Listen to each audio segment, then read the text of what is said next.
Սոսի հեռուստատեսության եթերում լուրերը լրատվականն է, բարև ձեզ։ Քրոնիմեդ բարեգործական հիմնադրամը Կապանի թիվ 3 հատուկ կրթահամալիրում հերթական ներդրումն է կատարել։ Հիմնանորոգվել է շենքի երկրորդ հարկի մի մասը, որը դուրս էր մնացել նախորդ ծրագրից։ Մինչև տարեվերջ կհիմնանորոգվի նաև շենքի առաջին հարկը։ Կապանի թիվ 3 հատուկ կրթահամալիրի երկրորդ հարկը վերջապես հիմնանորոգվել է։ 5 տարի առաջ շինարար վարպետները բյուջետային միջոցներով նորոգել են երկրորդ հարկի կեսն ու դուրս են եկել շենքից։ Դրանից առաջ էլ երրորդ հարկն էին հիմնանորոգել։ Մնացել էր մասնաշենքի 1.5 մասը։ Ու երբ 1.5 տարի առաջ մեկնարկեց կրթահամալիրի եւ Քրոնիմեդ հիմնադրամի համագործակցությունը, քչերն էին պատկերացնում, որ այն նման ծավալներ կստանա։ Անցած տարի Քրոնիմեդը կրթահամալիր էր եկել նվերներով ու գույքով։ Տնօրեն Ռիտա Դավթյանը միշտ էլ լավատես է եղել, սակայն արդեն թերահավատորեն էր վերաբերում շենքի հիմնանորոգման մասին խոստումներին։ Այդ է պատճառը, որ նա հիմնադրամից ընդամենը 1 սենյակի բարեկարգում էր ակնկալում։ Մի բառով, որ ասեցի, կարող եք մի սենյակ վերանորոգել, որ համակարգիչների սենյակ սարքենք, իրանք ասեցին ոչ, 1 սենյակ չենք անի, բայց ամբողջ հարկը կանենք։ Եվ սեպտեմբերի, օգոստոսի 26-ին սկսեցին եւ այսօր ավարտեցին։ Որոշեցինք չթողնել կիսավերանորոգված կրթահամալիր, ավարտեցինք երկրորդ հարկի կեսը եւ հիմա ընթացքում է առաջին հարկի վերանորոգումը նույնպես։ Երկրորդ հարկի կեսի վերանորոգման բյուջեն կազմում էր մոտ 26 միլիոն, իսկ առաջին հարկի բյուջեն 47 միլիոն է։ Բնականաբար հիմնանորոգված դասասենյակներում նոր սեղանաթոռներ, գրատախտակներ են տեղադրվել, պատվիրվել են շերտավարակույրներ, առաջին անգամ վինիլային հատակ են գցել, որ նոր կրթական ստանդարտներին է համապատասխանում, ավելի որակյալ է ու դիմացկուն։ Այսօր նման պայմաններ չկան բազմաթիվ կրթօջախներում եւ ես երջանիկ եմ, ասում է Ռիտա Դավթյանը, որ շատ ու շատ բաներից զրկված հատուկ կարիքավոր երեխաներն այսուհետ այս պայմաններում են սովորելու։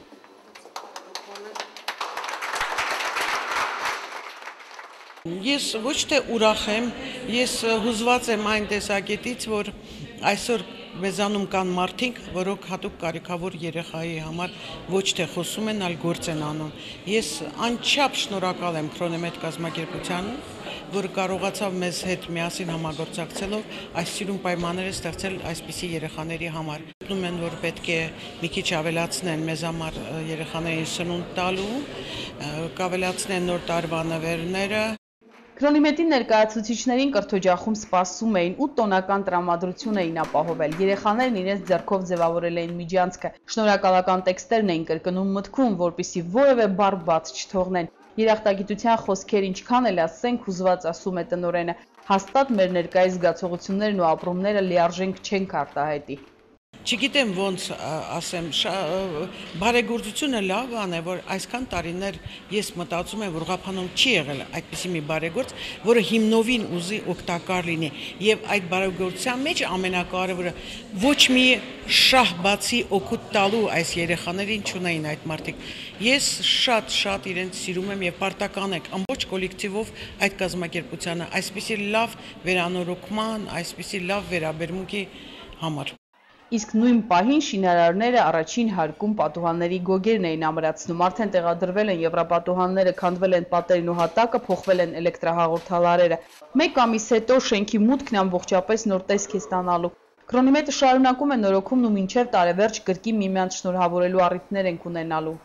Կան նաև շատ հետաքրքիր ծրագրեր, Տիկին Դավթյանի հետ քննարկվում են հիմա դրանք եւ կարծում եմ համագործակցությունը կշարունակվի։ Եթե ամեն ինչը բարեհաջող գնա, դեկտեմբերին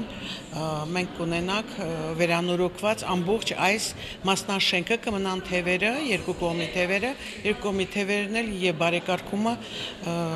Քրոնիմեդի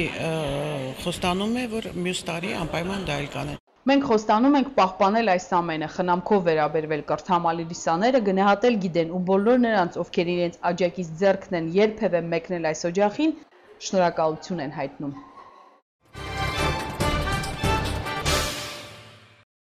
Dino Gold Mining Company շարունակում է իր ներդրումային ծրագրերը։ Կապանի համար 8 նախակրթարանում ավարտվել է սանհանգույցի նորոգումը։ Այսօր Dino Gold-ի վարչական տնօրենը խոստացավ ևս գումարներ հատկացնել ու դրանով ավարտին հասցնել մանկապարտեզի բոլոր խմբերի սանհանգույցների նորոգումը։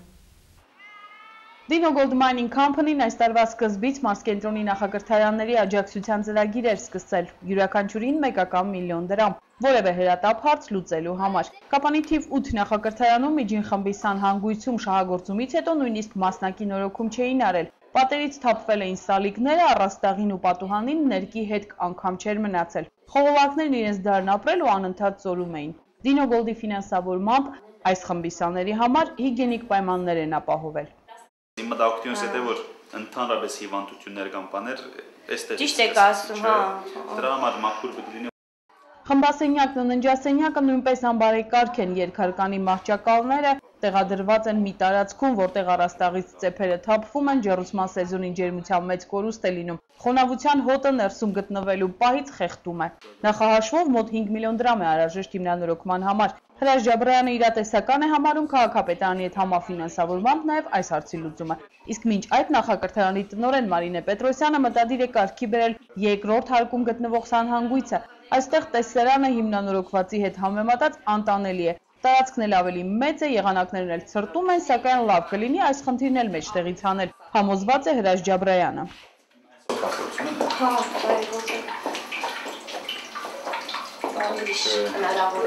Չամայման ես կսակել։ Եղավ, չկա, առաջնային կսակվել։ Dino Gold-ի վարչական տնօրենը խոստացավ հենց նոյեմբերի սկզբին գումար փոխանցել նախակրթարանին վերջին չնորոգված սանհանգույցի բարեկարգման համար։ Գալիք տարի յուրաքանչյուր մանկապարտեզի ոչ թե 1, այլ մի քանի միլիոն ենք հատկացնելու երեխաների խնամքի եւ կրթության բարվոք պայմաններ ստեղծելու համար։ 2013-ի Dino Gold-ի սոցիալական ծրագրի մեծամասնությունը նորեն պիտի կենտրոնանա մանկապարտեզներու վրա, բայց այս անգամ չպիտի անենք միայն 1 միլիոնոց ծրագիրներ, պիտի առնենք ավելի մեծ ծրագիրներ։ Դպրոցները թող չի նեղանան, բայց առաջնահերթությունը կդրվի մանկապարտեզներուն։ Հուսով եմ, որ 2-3 տարի հետո բոլոր հարցերը մանկապարտեզներում լուծված կլինեն, ասում է Հրաշ Ջաբրայանը։ Ցավոք ընկերության հնարավորություններն ու մարզկենտրոնի հաստատություններին աջակցելու ցանկությունը իրար հետ քիչ են համապատասխանում։ Այս տարի մի քիչ ծանր տարի էր մեզ համար, որովհետև թիմումները ահավոր շատ էին, ահավոր, այսինքն եթե բոլոր թիմումները ես ընդունեի միլիոնավոր դոլարներու հարց պիտի դառնար եւ դժբախտաբար դակավին այդ կարողությունը չունենք մենք, բայց հուսով եմ, որ աբակային կունենանք։ Տարիներ են պետք, որպեսզի մեր նախակրթարաններում առկա հրատապ հարցերը լուծում ստանան, մենք էլ փորձում ենք այնպես աշխատել, որ բարեգործները շահագրգռված լինեն ու օգնության ձեռք մեկնեն մեզ, ասում է տնօրենը, միջոցները շատ չեն ու բնական է, որ մեր հոգսերի համար լրացուցիչ գումարներ են անհրաժեշտ։ Օգտվելով առիթից ուզում եմ նաև շնորհակալություն հայտնել արտերկրում գտնվող մեր համակարգացի Մարատ Գրիգորյանին։ Նա 2009 թվականի սեպտեմբերից ամեն ամիս նախակրթարանի որոշակի գումար է հատկացնում անհրաժեշտ կարիքները հոգալու համար եւ նրա միջոցով նախակրթարանը ձեռք է բերել բազմաթիվ անհրաժեշտ իրեր։ Մենք կոլեկտիվի անունից իմ անունից շնորհակալություն եմ հայտնում եւ կցանկանամ, որ Մարատի նման բարեգործները շատ լինեն մեր քաղաքում։ Այսօր շատ արբերվում սովորական օրերից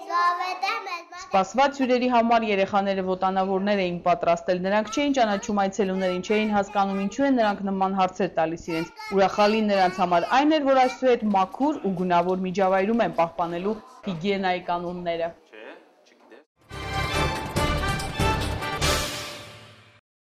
Ջեռուցման սեզոնը մոտենում է եւ բնակչությունն արդեն վարելափայտի հոգս է անում։ Շատերը ստիպված ապօրինի հատումներ են իրականացնում, իսկ փայտի գները այս ամիսներին կրկնապատկվում են։ Կապանի անտարտատեսությունը իր հերթին նախապատրաստվում է ձմռանը, ձգտելով բնակչությանը զերծ պահել խախտումներից։ 38550 հեկտար տարածք է Կապանի անտառտնտեսության հսկողության տակ ձմռան նախորդող ամիսներին անտառապահների ու անտառապետերի աշխատանք ավելի է բարդացել։ Կապանի անտառտնտեսությունը սահմանված կարգի համաձայն հատատեղեր հատկացրել է, սակայն բնակչությունը դեռ չի սովորել անտառից օգտվելու ճիշտ կանոնները։ Նոյեմբեր-դեկտեմբեր ամիսների կտրվածքը մոտ 3000-3100 մետր մենք արդեն այդ քանը մթերել ենք եւ իրացրել ենք դրա մոտ 80%-ը։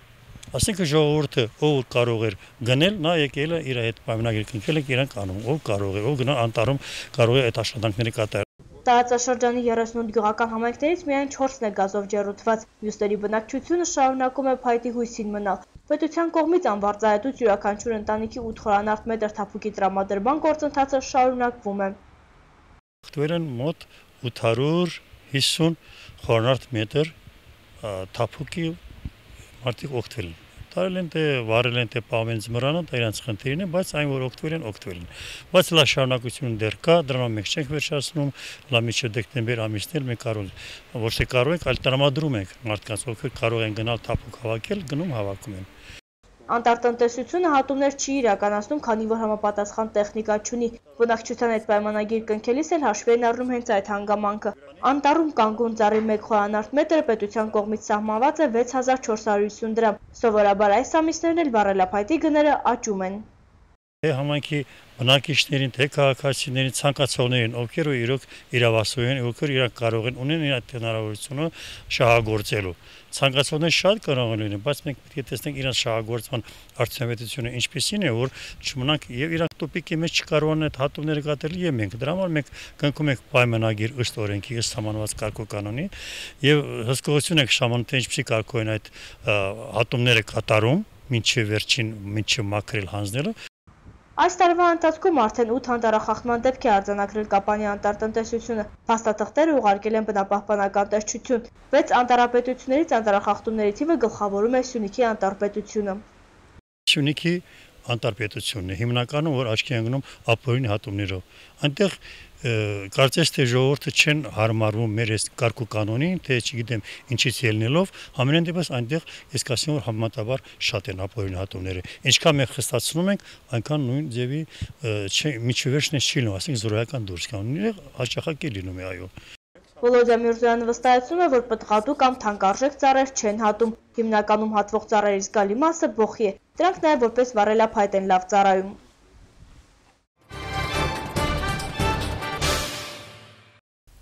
Պարտադիր բժշկական ապահովագրությունից այսօր ոչ բոլորն են օգտվում։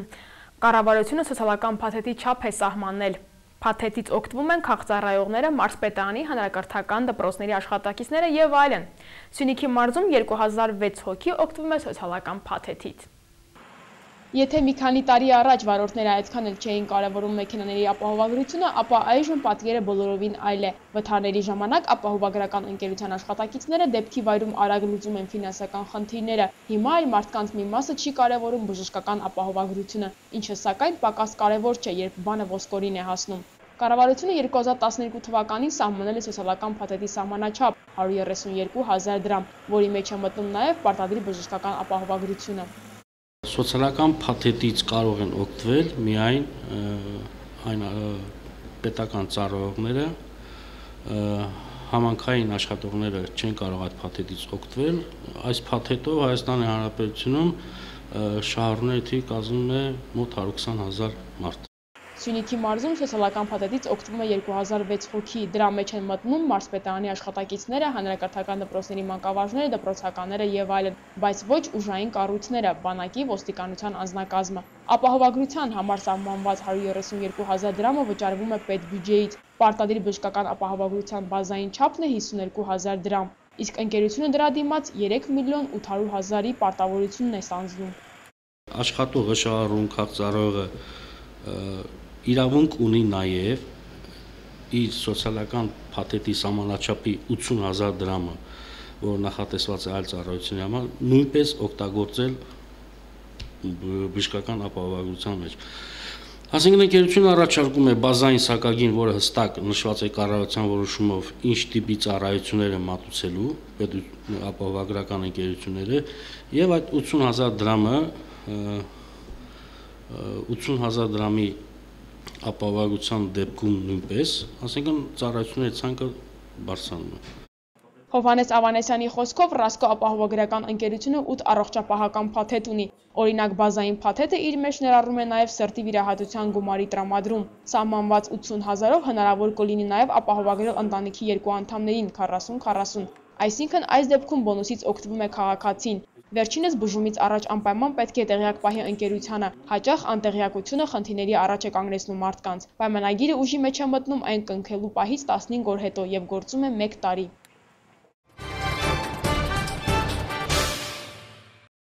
Ուրբան կայուն զարգացման հիմնադրամն ու Կապանի փոքր ֆերմերների ասոցիացիան Սյունիքի երիտասարդների համար երրորդյա սեմինար են անցկացնում։ Կազմակերպիչները հույս ունեն երիտասարդների մեջ արտնասնել քաղաքացիական հասարակությանը անդամ լինելու գիտակցությունը։ Ինչ ենք հասկանում քաղաքացիական հասարակություն ասելով, ինչ է շահերի պաշտպանությունը, ժողովրդավարությունը եւ այլ նմանատիպ կարևոր հարցերի շուրջ քննարկումներ եւ ինտերակտիվ դասախոսություններ են ներառում Ուրբան զարգացման հիմնադրամի եւ Կապանի փոքր ֆերմերների ասոցիացիայի նախաձեռնած երրորդյա սեմինարը։ Սյունիքի տարբեր անկյուններից Կապան ժամանած երիտասարդներն աննախադեպ դասընթացի են մասնակցում, քանի որ նախկինում հանրապետությունում նման մեթոդներով միջոցառում չի կազմակերպվել, պարզաբանում է հիմնադրամի ծրագրերի տնօրենը։ Դասընթաց անցած երիտասարդները իրենց կազմելու են թիմեր եւ մրցելու են կազմակերպվելու է գիտելիքի մրցույթ երկու փուլով։ Առաջին փուլը լինելու է on-line, այսինքն առցանց, մենք ինտերնետով հարցեր ենք ուղղելու, նրանք պատասխանելու են, եւ երկրորդը սովորական վիկտորինայի ձևով մրցույթ, բայց շատ հետաքրքիր սցենարով։ Դա նորից տեղի կունենա Կապանում։ Մարդու իրավունքների տեսակների, դրանց պաշտպանության իրավական մեխանիզմները ներկայացնելու համար հրավիրված է իրավապաշտպան Հայաստանի Հելսինկյան կոմիտեի նախագահ Ավետիք Իշխանյանը։ Վերջինս կարծում է, որ հանրապետությունում մարդու իրավունքների պաշտպանությունը անբավարար վիճակում է գտնվում։ Հիմնական պատճառը կարող եմ ասել այն է, որ Հայաստանում չկա իրական իշխանությունների տարանջատում։ Այսինքն մենք չունենք անկախ դատական իշխանություն, որից բխում են մնացած բոլոր հարցերը, մնացած արձանցվում են։ Ըստ էության, եթե մենք վերցնենք շատ իրավունքներից են մարդիկ զրկված եւ չեն կարողանում պատշաճ պաշտպանել իրենց իրավունքները, դա վերաբերում է եւ իրավապահ մարմինների ոտնձգություններից եւ վերաբերում է տեղական ինքնակառավարման հետ կապված խնդիրներից եւ նաեւ ընտրական իրավունքը մարդկանց խախտված է։ Ըստ իրավապաշտպանի մարզերում գրեթե բացակայում է քաղաքացիական հասարակություն կոչվածը, որովհետև մարդիկ պատկերացում անգամ չունեն իրենց իրավունքների մասին։ Դեռևս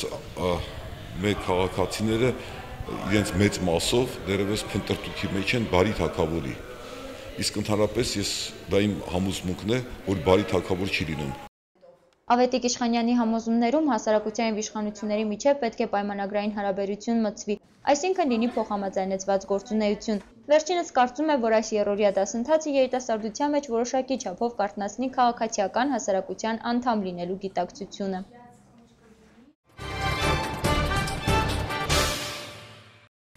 Այսօրը Զոքանչի միջազգային օրն է։ Այս տոնը նշելու ավանդույթը սկզբնավորվել է Միացյալ Նահանգներում 1920-ական թվականներին, սկզբում որպես կատակ, այնուհետև արդեն տարածվելով այլ անգլալեզու երկրներում։ Այսօրը խորհուրդ է տրվում շնորհակալություն հայտնել Զոքանչին, որ նա այդքան լավ աղջիկ է դաստիարակել։ Ընտանիքի անդամները, հատկապես Փեսան, այսօրը պետք է առավել ուշադիր ու հոգատար լինեն, կատարեն նրա բոլոր ցանկությունները եւ նվերներ մատուցեն։ Տոնի հիմնական նպատակն ընտանիքի երկու կարևոր անդամների միջև հարաբերությունների բարելավումն է, տեղեկացնում է Third.am-ը։